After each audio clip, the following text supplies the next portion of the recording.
Hello प्यारे बच्चों, very good morning all of you and most welcome on physics bye CP तक गया। देखिए बच्चों, लास्ट क्लास के अंदर हम चार्ज के बारे में पढ़ लिया था हमने। ठीक है, चार्ज की एसआई यूनिट, ये लेक्चर फर्स्ट की बात कर रहा हूँ मैं। ठीक है, करंट पढ़ लिया हमने, करंट की डिफाइंस पढ़ ली हमने, पोटेंशियल डिफरेंस पढ़ा हमने। ठीक है, 1 वोल्ट की डिफाइन होगी और डिफरेंट कंपोनेंट्स ऑफ सर्किट हमने पढ़ ली है। ठीक है, इवन हमने ओम्स लॉ पढ़ा और ओम्स लॉ का ग्राफ पढ़ा, रेजिस्टेंस पढ़ा, रियोस्टेट पढ़ा। ठीक है, और आज हम एक नया टॉपिक स्टार्ट करने वाले दोस्तों, जिसका नाम है factor on which resistance of a conductor depends. Means ऐसे कौन कौन से फैक्टर्स हैं जिस पे किसी कंडक्टर का रेजिस्टेंस क्या करता है, डिपेंड करता है। ठीक है दोस्तों, तो वीडियो ध्यान से देखना आप। थोड़ा सा गला खराब है दोस्तों। ठीक है, सारी चीज़ देख लेना आप ध्यान से। ठीक है, the factor on which resistance of a conductor depends, मतलब कौन कौन से फैक्टर पर किसी इक्विपमेंट, कोई भी कंडक्टर हो सकता है, कोई इंसुलेटर हो सकता है, ठीक है, उसकी रेजिस्टिविटी या रेजिस्टेंस डिपेंड करता है। ठीक है, सबसे पहले ये directly proportional to the length of conductor. ठीक है, किसी कंडक्टर की लेंथ जितनी ज़्यादा होगी, ये अपन ने एक डायग्राम बना लिया। अब ध्यान से सुनना दोस्तों, चार्ज को फ्लो होने के लिए क्या चाहिए, उसको एक पाथ चाहिए।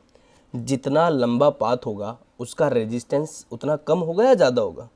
देखो, एक पॉइंट से दूसरे पॉइंट तक जाने के लिए उस चार्ज को, मीन्स किसी इलेक्ट्रॉन को टाइम कैसा लगेगा, ज़्यादा लगेगा if the length of conductor is more. Conductor की लेंथ जितनी ज़्यादा बड़ी होगी उसे टाइम भी उतना ही ज़्यादा लगेगा। और रेजिस्टेंस होता क्या है, it is the property of material which oppose the flow of charges. Means charge के फ्लो को अपोज करने की जो प्रॉपर्टी है उसी को ही हम रेजिस्टेंस बोलते हैं। मीन्स जितना ज़्यादा टाइम लगेगा रेजिस्टेंस भी उतना ज़्यादा होगा। ओके, तो दैट्स वाई लेंथ जितनी ज़्यादा होगी रेजिस्टेंस भी उतना ही ज़्यादा होगा। दैट्स वाई हम डायरेक्टली प्रोपोर्शनल का यूज़ करेंगे। ठीक है, अब बात करते हैं नेक्स्ट सेकंड पॉइंट की दोस्तों। सेकंड पॉइंट क्या है, it is inversely proportional to the cross sectional area of conductor. ध्यान से सुनना दोस्तों, जितना ज़्यादा एरिया होगा उतने ज़्यादा इलेक्ट्रॉन्स फ्लो होंगे या उतने ज़्यादा चार्ज कैरियर फ्लो होंगे। बट हमें ये बताना है कि रेजिस्टेंस के साथ कैसा रिलेशन है। रेजिस्टेंस मीन्स रोकने की प्रवृत्ति का, means the property of opposing. जितना क्रॉस सेक्शनल एरिया कम होगा, ध्यान से समझना दोस्तों, जितना क्रॉस सेक्शनल एरिया कम होगा, चार्ज का जो फ्लो है, द फ्लो ऑफ इलेक्ट्रॉन्स उतना ही धीमा होगा, उतना ही अपोज होगा। बिकॉज जितना छोटा पाइप होगा उसमें से उतना ही कम पानी निकलेगा। ठीक है, मीन्स एरिया कम किया तो रेजिस्टेंस बढ़ा। दैट्स वाई हम ये कह सकते हैं the resistance of wire is inversely proportional to the cross sectional area of conductor. Means cross sectional area जितना ज़्यादा होगा रेजिस्टेंस उतना ही कम होगा, मीन्स इनवर्सली प्रोपोर्शनल हुआ। ओके, तो ये 2 पॉइंट हो गए दोस्तों। अब तीसरे पॉइंट पर आते हैं, directly proportional to the temperature. ध्यान से समझना दोस्तों इस पॉइंट को, directly proportional to the temperature. बात कर रहे हैं हम कंडक्टर की, तो कंडक्टर में क्या होता है दोस्तों, जितना ज़्यादा टेम्परेचर इंक्रीज होगा उसका रेजिस्टेंस भी उतना ही ज़्यादा हो जाएगा। ठीक है, और साथ के साथ ही चौथा पॉइंट और लास्ट पॉइंट है, depends on the nature of material. ये डिपेंड करता है कि मटेरियल का नेचर कैसा है। मीन्स इट इज़ कंडक्टर और इंसुलेटर और सेमी कंडक्टर। कंडक्टर में भी अलग अलग वेराइटीज़ होती है। ठीक है, सिल्वर है, गोल्ड है, एल्यूमिनियम है, कॉपर है, लाइक दैट। ऐसे अलग अलग ब्रांचेज। अगर आप सेमीकंडक्टर्स में चल जाते हो तो सिलिकॉन है, जर्मेनियम है। इंसुलेटर में और अलग अलग है। ठीक है, प्लास्टिक हो गया, ड्राईवुड हो गई, ये सब इंसुलेटर्स में आते हैं। अब बात करते हैं दोस्तों रेजिस्टिविटी की, और जैसा ही रेजिस्टेंस नाम है वैसे ही रेजिस्टिविटी है। ठीक है, अब रेजिस्टिविटी क्या है, रेजिस्टिविटी को पढ़ लेते हैं हम। It is defined as the resistance offered by a cube of material of a side of 1 metre when current flows perpendicular to its opposite faces. Means अब देखो, इसके लिए सबसे पहले एक हमें रेजिस्टेंस का एक बेसिक फॉर्मूला पता होना चाहिए।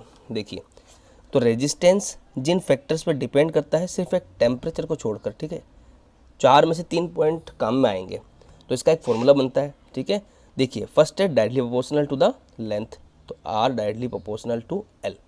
ये हो गई फर्स्ट इक्वेशन। कैसी इक्वेशन हो गई दोस्तों, फर्स्ट इक्वेशन हो गई।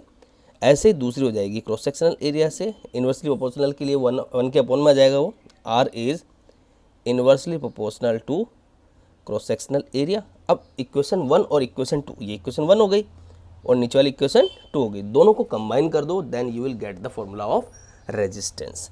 तो रेजिस्टेंस इज, कंबाइन कर लेते हैं दोनों को, R is directly proportional to L upon A। ठीक है, A तो क्या हो जाएगा, अपॉन में आ जाएगा, ठीक है, और L ऊपर, A अपॉन में L ऊपर। जब आप डायरेक्टली प्रोपोर्शनल सिंबल हटाते हैं तो आपको पता होना चाहिए दोस्तों, एक कांस्टेंट का यूज़ करते हैं, जैसा कि हमने ओम्स लॉ में भी पढ़ा है। तो एक कांस्टेंट आएगा R इज इक्वल टू, उस कांस्टेंट को हम रो लिखते हैं। क्या लिखते हैं, रो। और रो क्या है यहाँ पर, रो आएगा दोस्तों नेचर ऑफ मटेरियल, जिसे हम एक कांस्टेंट का नाम देते हैं, वो है रेजिस्टिविटी। क्या होता है, रेजिस्टिविटी होती है, means resistivity of A cube. एक क्यूब मान लो आप, क्यूब कंसिडर कर लेते हो, तो एरिया भी कितना हो जाएगा, 1 हो जाएगा, लेंथ भी कितनी हो जाएगी, 1। अब देखिए क्यूब बोल रहा है, क्यूब के साथ साथ वो साइड कितनी बता रहा है, 1 मीटर, तो 1 मीटर होगा तो लेंथ भी कितनी हो जाएगी, 1 मीटर, और क्रॉस सेक्शनल एरिया कितना हो जाएगा, 1 मीटर स्क्वायर। क्यूब को इमेजिन करो पहले, क्यूब की तीनों साइड्स इक्वल होती हैं, ठीक है, और एक साइड की वैल्यू कितनी दे रखी इसने, 1 metre. Then length, breadth, height, ये तीनों कोफिशिएंट क्या होंगे, 1 मीटर होगी, सबकी सारी लेंथ कितनी होगी, 1 मीटर। तो अगर मैं एरिया की बात करूँ वो भी क्या हो जाएगा, 1 मीटर स्क्वायर हो जाएगा, और अगर लेंथ की बात करता हूँ तो 1 मीटर। तो यहाँ पर इस फॉर्मूला में L और A की वैल्यू 1 रखोगे, then you will get the value R is equal to rho, means resistance किसके इक्वल हो जाएगा, रेजिस्टिविटी के इक्वल हो जाएगा, ठीक है। यानी it is the resistance offered by a cube of a material of a side when the current flows perpendicular to the opposite faces. Okay, ये हो गया रेजिस्टिविटी। अब देखिए दोस्तों, रेजिस्टेंस का जो ऐसा यूनिट होता है वो होता है ओम। क्या होता है ऐसा यूनिट, यानी इसको किस में मेजर करते हैं, ओम से मेजर करते हैं, ठीक है, जिसे हम ओमेगा बोलते हैं। और रेजिस्टेंस को मेजर किया जाता है दोस्तों ओम मीटर से। किससे मेजर किया जाता है, ओम मीटर। चलो आइए आप ऐसा यूनिट वगैरह इसके बारे में बात करिए इसने। इट्स ऐसा unit is ohm metre. Okay, resistivity, ये इंपॉर्टेंट पॉइंट है दोस्तों, resistivity do not change with the change in length or area of cross sectional, but it changes with the temperature, change in temperature। Means जो resistivity है, resistivity और resistance में दो difference, मतलब ये सबसे बड़ा डिफरेंस है। रेजिस्टेंस क्या होता है दोस्तों, लेंथ, एरिया और टेम्परेचर तीनों पर डिपेंड करता है, बट रेजिस्टिविटी लेंथ और एरिया पे डिपेंड नहीं करती, it's only depend on nature. दो चीज़ों पर निर्भर करेगी रेजिस्टिविटी, एक तो नेचर पर डिपेंड करेगी कि नेचर कौन सा है, और सेकंड थिंग डिपेंड करेगी टेम्परेचर पे। Okay, range of resistivity of metals. अब मेटल की जो रेंज होती है वो क्या होती है, 10⁻⁸ to 10⁻⁶ ohm metre. Range of resistivity of insulators होती है दोस्तों 10⁻12 टू 10⁻70। अब जो इनके बीच का गैप है वो किसके लिए है, सेमीकंडक्टर्स के लिए है। अब बात करते हैं resistivity of alloy. Alloy it is the mixture of metals. Okay, alloy क्या होता है, it is the mixture of metal. Resistivity of alloy is generally higher than that of, clear कर देते हैं एक बार, ठीक है, ताकि आपको स्लाइड पूरी दिखे। Resistivity of alloy is generally higher than that of constituent metals, यानी जिन जिन मेटल को यूज किया गया है, मिक्स किया गया है, ठीक है, उनके पर्टिकुलर रेजिस्टिविटी से उनकी रेजिस्टिविटी क्या होती है, हल्की सी हाई होती है। जनरल सामान्यतः बात कर रहे हैं अपन, ठीक है। अब बात करते हैं अगले पॉइंट की, alloy do not oxidize, burn readily at high temperature, so they are commonly used in electric heating devices. जितने भी इलेक्ट्रिक हीटिंग डिवाइसेस होते हैं उनमें अलॉयज का यूज़ करते हैं। क्यों करते हैं, बिकॉज एक तो उनका मेल्टिंग पॉइंट बट हाई होता है, ठीक है, और रेजिस्टेंस भी क्या होता है, हाई होता है, और मतलब इजीली बर्न नहीं होते हैं, ठीक है, मतलब पिघल कर या मेल्ट होकर ब्रेक नहीं होंगे। समझ आया दोस्तों। अगले पॉइंट पे चलते हैं। Copper and aluminium are used for electric transmission lines as they have low resistance. देखिए दोस्तों, कॉपर एल्यूमिनियम मेटल है, और मेटल्स का जो रेजिस्टेंस होता है वो कंपेरेटिवली इंसुलेटर, सेमीकंडक्टर, इनसे क्या होता है, कम होता है। तो रेजिस्टेंस कम होता है तो हमें जहाँ पे इलेक्ट्रिक करंट को ज़्यादा फ्लो कराना है, मींस जो उसकी वैल्यू ज़्यादा होनी चाहिए, दैट्स वाई हम ऐसे इक्विपमेंट या ऐसे कंपोनेंट्स को यूज करेंगे जिनका मटेरियल का रेजिस्टेंस क्या होगा, कम होगा। तो कॉपर और एल्यूमिनियम, ठीक है, इसका यूज़ करते हैं। इनके बड़े बड़े वायर्स होते हैं, ट्रांसमिशन आपने देखा होगा, जो ट्रांसमिशन आपके ऊपर लाइंस जारी है वो मोस्टली कॉपर और एल्यूमिनियम्स की होती हैं, ठीक है। ये एल्यूमिनियम की यूज़ करते हैं, कॉपर की मोस्टली घर में होती है, ठीक है दोस्तों। अब आ जाते हैं हम कॉम्बिनेशन ऑफ रेजिस्टेंस, ठीक है। चलो, तो रेजिस्टेंस का कॉम्बिनेशन दोस्तों दो टाइप से होता है, एक होता है सीरीज कॉम्बिनेशन, एक होता है पैरेलल कॉम्बिनेशन, ठीक है। सीरीज कॉम्बिनेशन हमने लिया है सामने, जिसमें 3 रेजिस्टेंसेस हैं। कितने रेजिस्टेंस हैं? 3 हैं, और तीनों सीरीज में कनेक्टेड है। अब इसके लिए 2 चीज़ें ध्यान से समझ लेना दोस्तों। जब भी कोई कंपोनेंट सीरीज में होगा तो सीरीज में होने पर उनके पास जो कांस्टेंट वैल्यू होगी वो होगी करंट की। करंट कैसा होगा? कांस्टेंट होगा। यानी सारे जितने भी इक्विपमेंट्स हैं या जितने भी कंपोनेंट हैं उनमें करंट की वैल्यू कैसी होगी? कांस्टेंट होगी, और पोटेंशियल अलग होगा, पोटेंशियल डिफरेंट। यानी सारे कंपोनेंट में क्या होगा? सीरीज में जब कंपोनेंट कनेक्टेड होंगे तो करंट कांस्टेंट होगा, और पोटेंशियल डिफरेंस कैसा होगा? डिफरेंट डिफरेंट होगा, ठीक है। ये कंडीशन आपको याद है तो आपको उसको हाथ लगाना है जो अलग अलग है। तो डिफरेंट क्या है यहाँ पर? Electric potential. अब यहाँ देखो, आपने इलेक्ट्रिक पोटेंशियल के लिए सर्किट में हमने जो बैटरीज का कॉम्बिनेशन जोड़ा है उनका वोल्टेज कितना है? V है, और इसके लिए हम बोल देते हैं V1, इसके लिए बोल देते हैं V2, इसके लिए बोल देते हैं हम V3। तो V is equal to V1 plus V2 plus V3। Means पापा जितना कमाएंगे उतना ही बेटों को मिलेगा भैया, एक तरीके से, ठीक है। तो V is equal to V1 plus V2 plus V3। अब ऐसा होगा तो इसके लिए मैं फॉर्मुलेट करना है, मैं फॉर्मूला का डेरिवेशन करना है, ठीक है। आइए यहाँ पे क्या अप्लाई होगा? ओम्स लॉ अप्लाई होगा। तो साइड को ध्यान से देखिए दोस्तों, ठीक है। पहले अपन इसको क्लियर करने के लिए, तो ये तो लास्ट फॉर्मूला है दोस्तों, ये वाला R is equal to R1 plus R2 plus R3। मैं डायरेक्ट हमें न्यूमेरिकल और कोई डायग्राम दे रखा है कॉम्बिनेशन का, उसको सॉल्व करना है। Then R is equal to R1 plus R2 plus R3, 3 resistance के लिए है बेटा। इस फॉर्मूला को अप्लाई करेंगे और that we will get the value. और मोस्टली आपके एग्जामिनेशन के अंदर सीरीज और पैरेलल दोनों का मिक्सअप कॉम्बिनेशन आता है, ठीक है। बहुत ईजी है ये, ठीक है। 2 या 3 नंबर का कम से कम न्यूमेरिकल आपके आना ही है एग्जाम के अंदर, क्लास 10th हो या क्लास 12th हो, ठीक है। CBSE हो, RBSE हो, अलग अलग तरह के कॉम्बिनेशन होते हैं। कोई भी एप्लीकेशन का न्यूमेरिकल डाल देगा आपके, ठीक है। डायरेक्टली नहीं तो इनडायरेक्टली पूछ लेगा, ठीक है। अब देखिए, जैसा मैंने कहा था कि सीरीज में पोटेंशियल कैसा होता है दोस्तों? सेम होता है, ठीक है। मतलब सब कंपोनेंट के लिए अलग अलग हुआ, करंट की वैल्यू सेम होगी, current through each resistance is same, ठीक है। Potential is different, that's why total potential is equal to potential of different different individual components, ठीक है। V is equal to V1 plus V2 plus V3। 3 component लिए अपन ने, that's why ये formula है।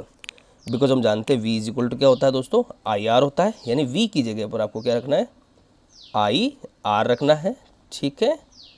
और V1 की जगह क्या आ जाएगा दोस्तों? करंट तीनों में कैसा है? सेम है, अपन ने I नाम दे दिया, तो ये हो जाएगा V1 हो जाएगा IR1, V2 हो जाएगा दोस्तों IR2, और V3 हो जाएगा दोस्तों IR3।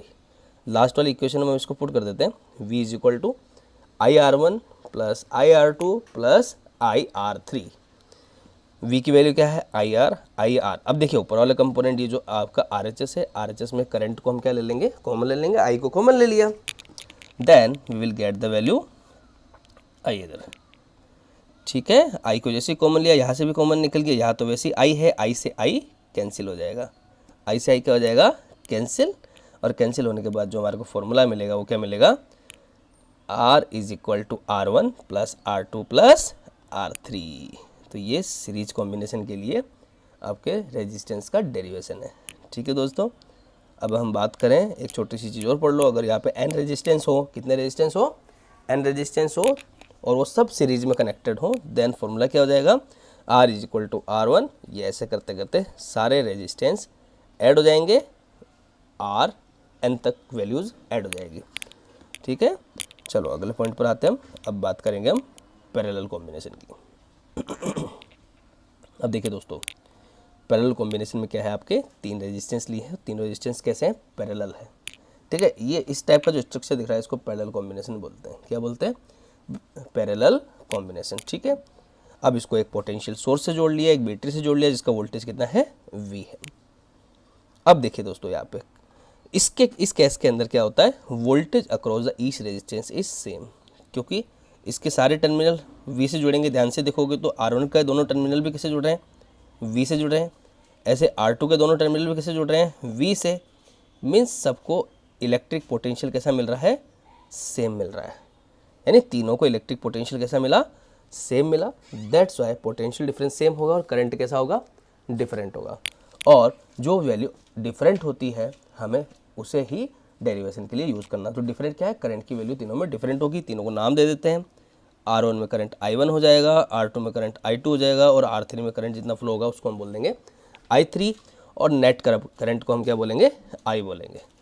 Then we will get the value I is equal to I1 plus I2 plus I3। ठीक है, हमने इसको यूज कर लिया और ओम्स लॉ अप्लाई कर देंगे। ठीक है, डायग्राम आपने देख लिया, स्लाइड को मैं ऊपर ले लेता हूँ। ठीक है, करंट की वैल्यू, करंट क्या हो जाएगा, I is equal to I1 plus I2 plus I3।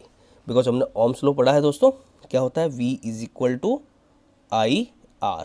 But यहाँ पे सारी वैल्यूज किसकी फॉर्म में है दोस्तों, I की फॉर्म में। दैट्स वाई हमें इसको कन्वर्ट करना पड़ेगा। ठीक है, इसको कन्वर्ट करने के बाद I इज इक्वल टू क्या हो जाएगा दोस्तों, V अपॉन R।